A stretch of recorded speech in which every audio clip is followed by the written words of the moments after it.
Sweet.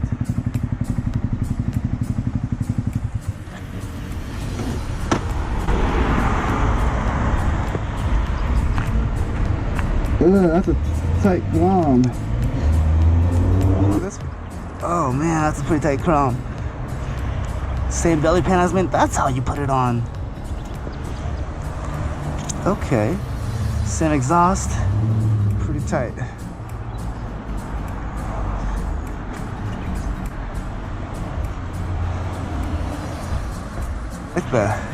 Like the stickers on it. Grom, Grom, Grom.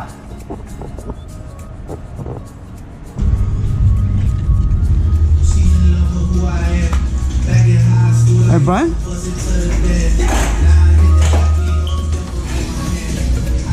Hey, man, how's it going, man?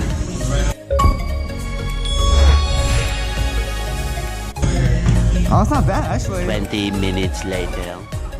Grom delivery done at the Dapper Barbershop. Cool guy. Hope that we'll see him in other motovlogs. That's his Grom right there. The pretty tight Grom. Let's get going. Let's find a place to sit down and talk to you guys about the current Grom situation.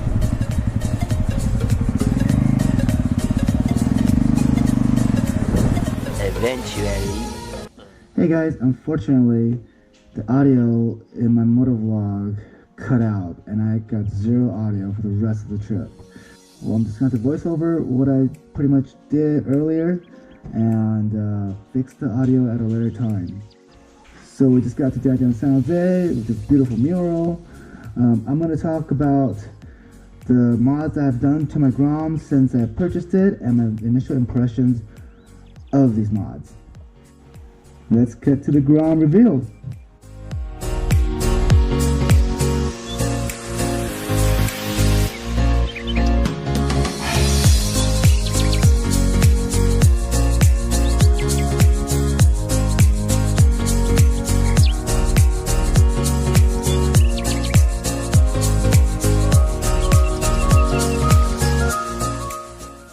So guys, like I said in my very first video, I had originally wanted to keep the Grom fairly stock just because it's a Grom, it's a toy, and I didn't want to spend too much money in it.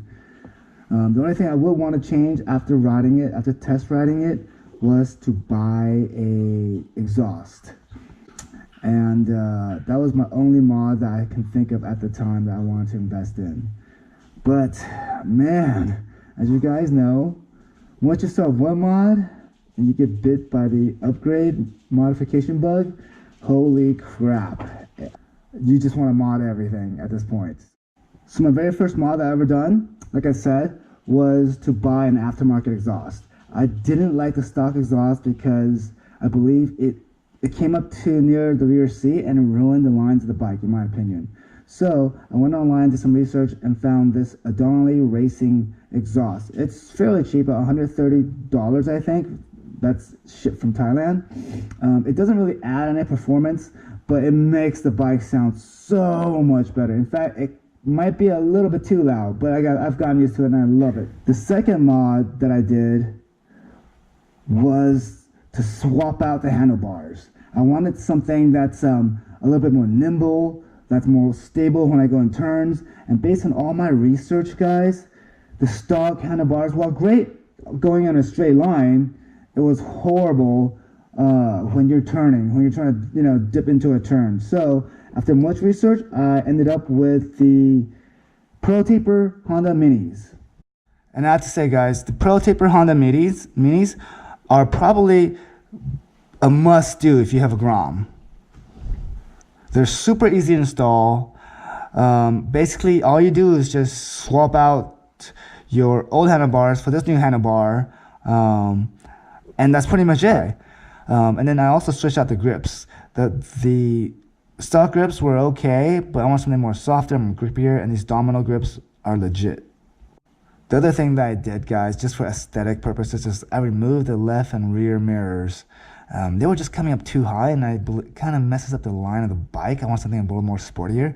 So I got rid of those, and I bought these Amazon bar mirrors for super cheap. They're like $20. I believe the other YouTuber called Blockhead also uses them. So far, they're amazing. They don't shake, and they're foldable, so that if you're in California, you can fold them in and lane split. One word of caution here, though, guys. When you buy these bar end mirrors, note you can't use the bar end inserts. On Amazon, it was specified for 7/8 handlebars, but what they really mean is 7/8 in internal diameter of the bar. So while these Pro Tapers are 7/8 handlebars, the internal diameter is about 1/2 inch. So those hardware that came with these mirrors won't fit into these handlebars.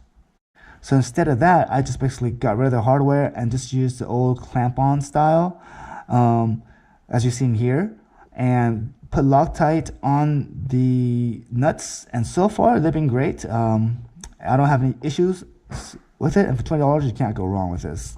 The other thing I did was I did not like the front turn signals, so I went online and I bought the flush mount ones, smoked, and it looks way better, and it was a super easy install, guys. The fourth thing I did was I didn't like the stock plastic fairings that came with the bike, so I switched it out for white lower fairings, as you can see here. They're fairly easy to swap out. They're from Thailand, and they're OEM Hondas, so everything fits perfectly. Just one word of caution: the new fairings does not come with the hardware and bushings, so you would have to switch over from your old fairings, all the hardware and bushings, into the new fairing before installation. I did not know that at first, and so I started to put everything back in just to realize, oh crap, I need to take everything back out and swap over all the grommets, rubber parts, and clips. But other than that, it's fairly easy to do. The next mod I did was to buy this really cool shark decal. It really changes the look of the Grom. It makes it playful as well as kind of badass. I got it from Thailand. I was very surprised at the quality. It's actually very thick vinyl. Very easy to install. You just have to take your time to install on the bike once you clean the surface of the bike, and just make sure you take your time so that there's not too many creases.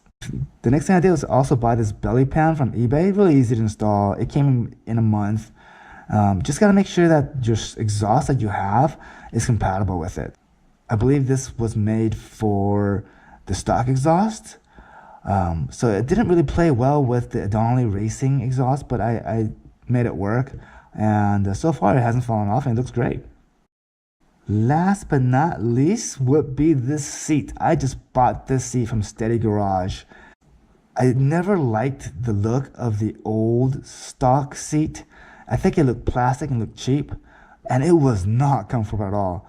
When this came in, it was a quick 5-minute install. You switch over the grommets and the rubber parts from the old seat, the stock seat, into this, slap it on, and just go riding. It was super easy, and I can totally feel a difference in my ass when I sit down.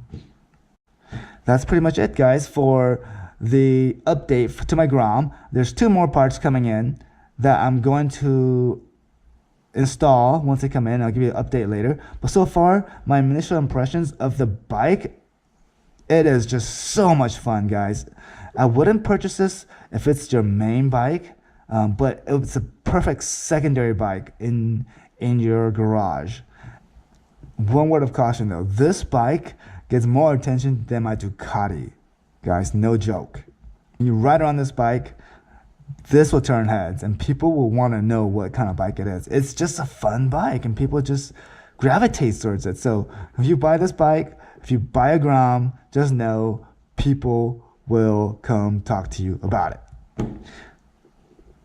Well, that's it for the Grom review. Anyways, thank you guys for tuning in. I'm going to work out the audio technical difficulties shortly, so hopefully this won't ever happen again. But if you like this video, smash that like button. If you haven't subscribed, please subscribe, and I'll talk to you in the next episode. Peace.